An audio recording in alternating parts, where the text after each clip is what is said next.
환자가 급증하고 있는 일본에서 말도 안 되는 소식이 전해졌습니다.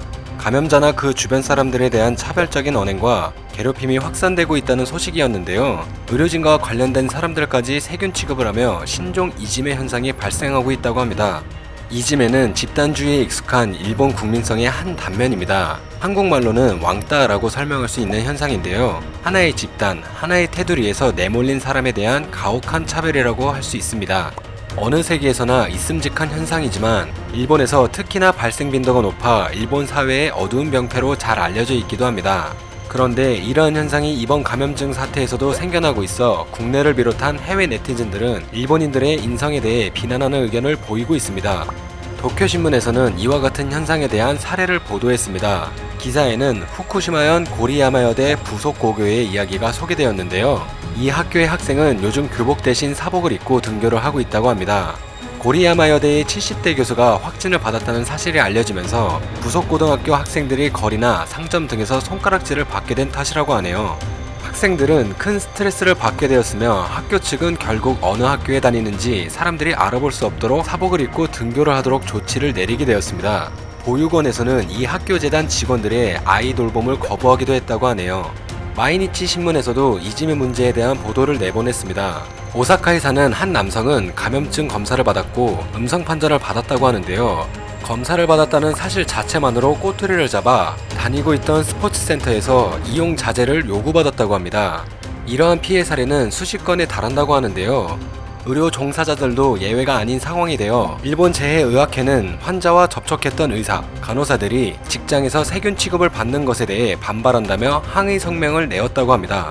최근에서야 이러한 보도가 일본 내에서 쏟아지고 있지만 사실 이지메 현상은 지난달부터 서서히 시작되었던 것으로 보입니다.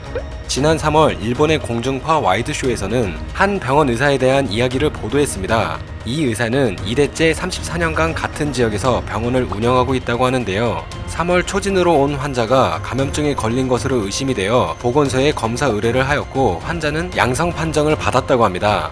확진자와 접촉을 했기에 의사는 본인과 병원 직원들도 검사를 해달라고 보건소 측에 요청을 했으나 보건소는 마스크를 착용하고 있었으니 밀접 접촉이 아니라며 검사를 거부했다고 합니다. 어이없는 답변 내용에 수긍할 수 없었던 의사는 내가 음성인 것을 확인해야 정상적으로 진료를 할 수 있다 라고 말하며 재차 검사를 부탁했다고 합니다. 하지만 보건소에서는 밀접 접촉자가 아니니 진료를 알아서 하라는 답변만 계속해서 전해왔다고 합니다. 의사는 혹시나 하는 감염을 염려하여 병원 정문에 방문 환자가 확진을 받아 당분간 전화 약 처방만 진행합니다 라는 안내문을 붙였다고 하는데요. 지역사회에서 신종 바이러스 병원이라고 소문이 나며 이지메가 시작되었다고 합니다.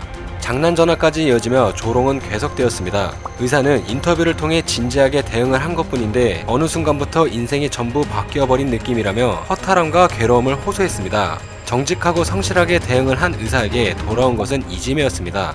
의료계에는 이지메 같은 사회현상이 악순환을 만들 것이라고 분석하고 있습니다. 자신이 감염될지도 모른다는 불안감이 차별적 사고와 행동을 낳게 되고 그에 따른 이지메와 같은 배척이 두려워 증상을 숨기는 사람들이 늘어날 것이라는 전망이었습니다.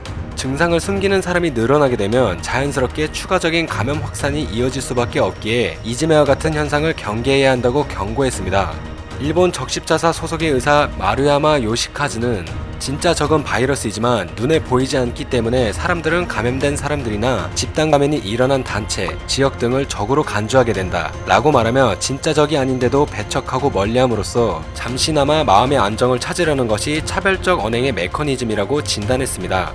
이어 바이러스와 싸우는 모든 사람에게 위로와 경의의 마음을 갖는 것이 중요하다 라고 일본인들의 행동을 꼬집었습니다. 최전선에서 희생하며 노력하고 있는 의료진에게 응원과 격려는 물론이고 존경과 감사의 마음까지 가지고 있는 한국인들과는 크게 대비가 될 수밖에 없는 소식이었습니다. 다같이 힘을 모아 힘든 상황을 이겨내도 모자랄 마당에 남을 배척하고 미워하는 행동을 하는 일본인들의 심리를 도무지 이해할 수 없습니다. 오늘 전해드릴 소식은 여기까지입니다. 마지막까지 봐주셔서 정말 감사합니다. 늘 새롭고 정확한 뉴스를 전달해드리는 로버튜브 되겠습니다.